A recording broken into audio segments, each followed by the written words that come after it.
Bom dia, pessoal. Dia gostoso, sábado gostoso, friozinho. Eu acho que está um dia muito maravilhoso. E para mim, eu estou muito feliz porque hoje é aniversário do meu filho, do Felipe. Parabéns, meu filho. Deus te abençoe. Você que é a primícia da minha família.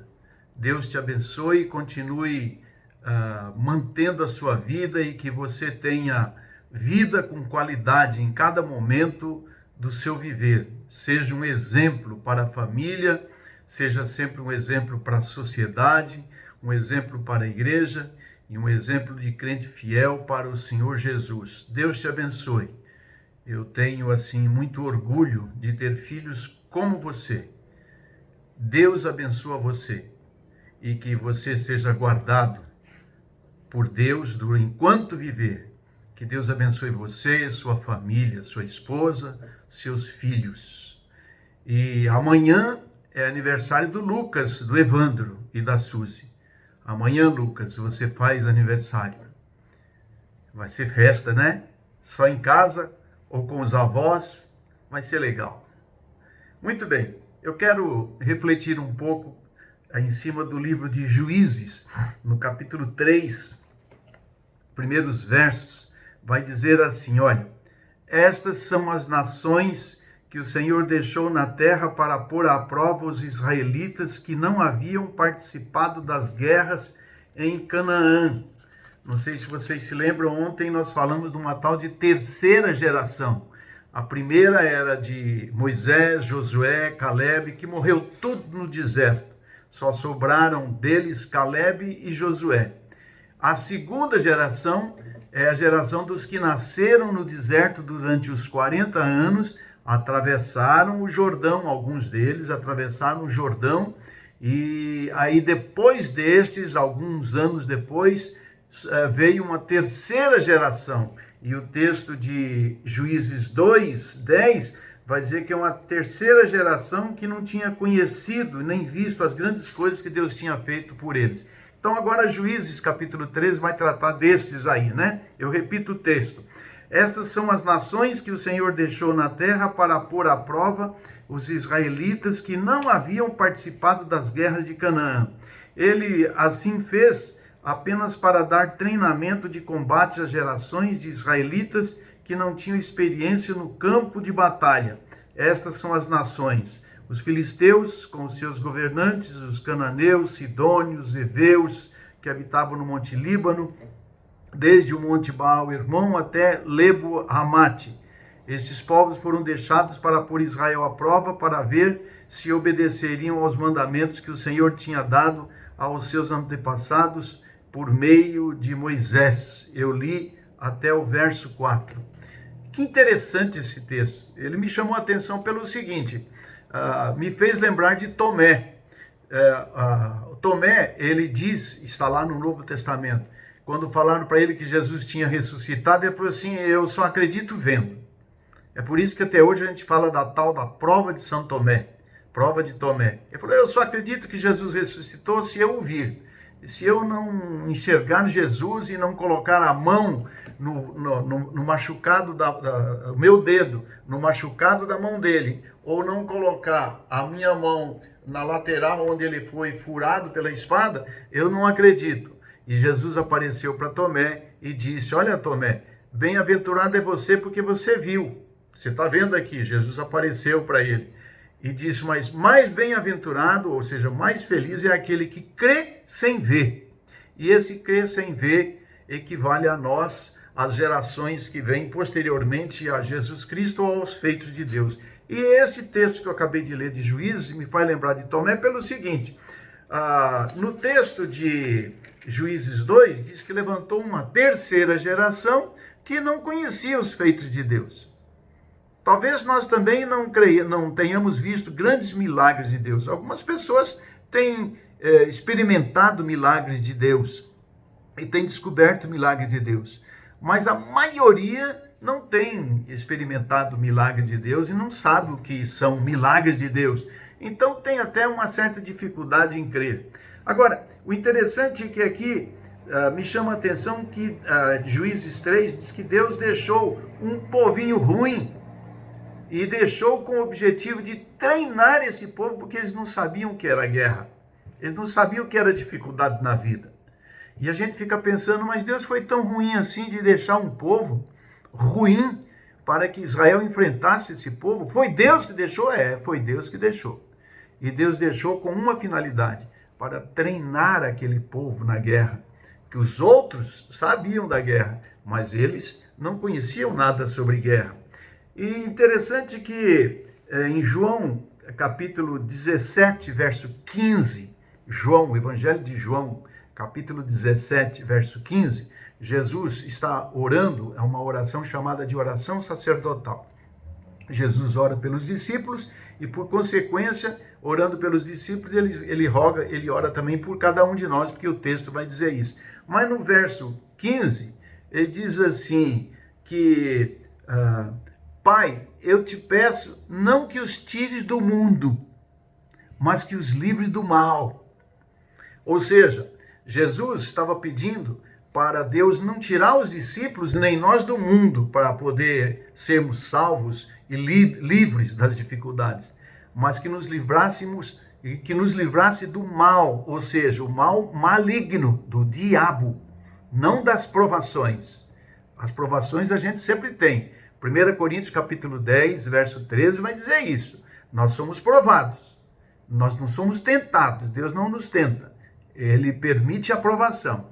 E voltando para Juízes 3, essa é a segunda vez que a Bíblia nos ensina que Deus deixa aí uns restinhos de inimigos para treinar a gente. Não é para judiar da gente, é para treinar a gente. Para treinar a mim, treinar a você. As dificuldades que nós temos na vida não são castigos, são treinos para testar a nossa paciência, para testar o nosso espírito de cristão, se realmente nós somos convertidos, se temos esperança em Deus.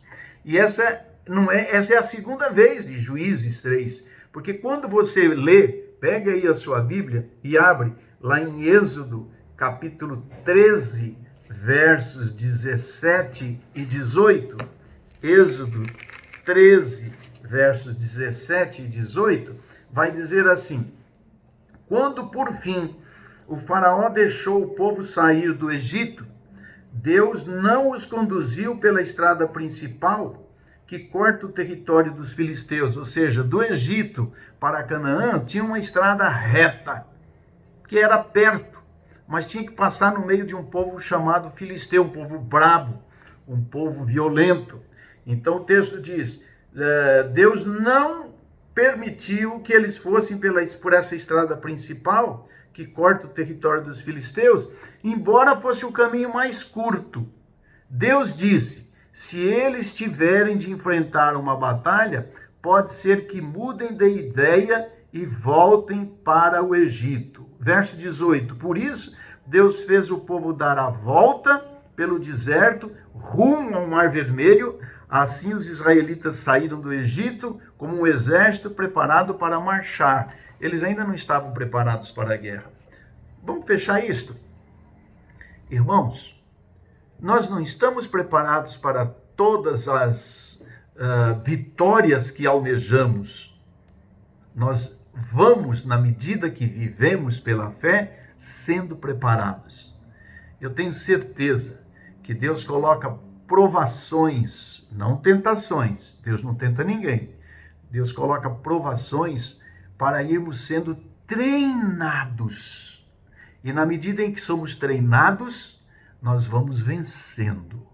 É o treino com o patrão chato, é o treino ao lado da esposa briguenta, é o treino ao lado do marido exigente, é o treino com o filho adolescente muito brabo, sem controle, é o treino dos jovens diante das namoradas, é o treino do patrão com os seus empregados, é treino, é treino, é treino o tempo todo. E como crentes, Deus nos dá esses treinos para que nós sejamos de fato preparados para qualquer tipo de batalha que vem em nossa vida. Considere as dificuldades que porventura você esteja vivendo como uma oportunidade que Deus está lhe dando para você ser treinado para a vida. Considere isso. Estamos vivendo esse momento dessa pandemia do coronavírus e, na verdade, eu me sinto treinado, porque a gente não esperava isso. Estou com os meus 66 anos, vivi não sei se seria uma pandemia, mas tivemos uma epidemia muito forte na capital de São Paulo. Eu tinha 21 anos na época, a meningite meningocócica, que morreu muita gente. E de repente já veio a vacina e resolveu a parada de todo mundo. Eu perdi um irmão com essa brincadeira. Mas a gente venceu aquilo. A gente venceu outras paradas da vida. E sempre vem uma dificuldade e outra. Como nós estamos vivendo a atual? Tenha esperança em Deus. Estamos sendo treinados à paciência. Mesmo que os nervos ficam agitados, esticados, prontos para uma batalha sem saber aonde vamos chegar, mas nós estamos sendo treinados. Agora, este povo, quando você continua lendo o texto de Juízes 3, a gente percebe que os israelitas, aqueles, ao invés de encarar isso como um treino e ir pela fé, eles começaram a se casar com as mulheres daquele povo, começaram a admitir, a adotar os deuses daquele povo.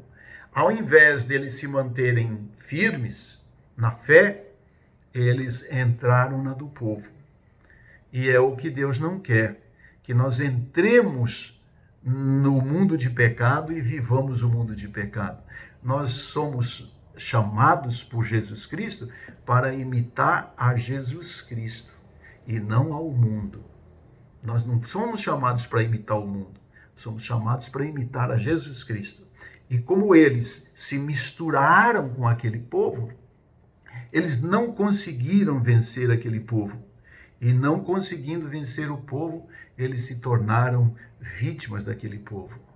Se você está sendo vítima de algum pecado, é porque você permite que este pecado entre em você. Você está vestindo esse pecado. Lembra de Efésios capítulo 4, 5, que diz para nós nos desnudarmos do velho homem que se corrompe pelo pecado e a nos revestirmos do novo homem que se reforma cada vez mais na justiça de Deus. Receba as lutas da sua vida como um treino que Deus dá para você no cada dia.